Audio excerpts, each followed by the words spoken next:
Yeah, I guess, Warren, few days between a game. It must be a nice luxury to have sort of a 5-day break as opposed to a 3-day turnaround. Yeah, I think much needed for everyone, not just the players but the staff. A chance to freshen up and try and reassess going into a big couple of games for us.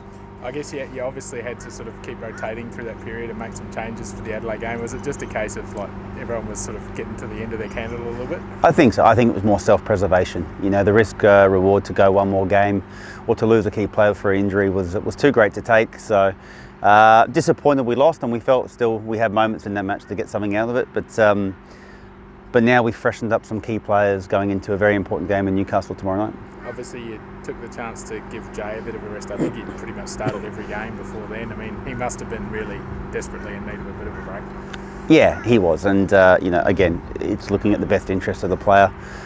Jay's a key player for us. We need to make sure he's fresh and ready to go for the run-in. What about Tommy? Is there a chance he might be good for tomorrow night? Yeah, no, I think we'll see Tom travel with the squad, so I'm sure that means he'll play some minutes in the match. And I guess last night's result with Perth, it's really closed up that race for the top 6. It just keeps on going, isn't it? It's going to be a real scrap to the finish, that one. Yeah, absolutely, but it depends how you look at it. You know, I look at that with positivity that we can catch Adelaide, who are in front of us now. So for us, we have to look what's in front of us, not what's behind us. I guess last time you were in Newcastle was probably one of the defining sort of games of the season for you guys in terms of how it finished up and things like that. It was a real moment for the club, wasn't it?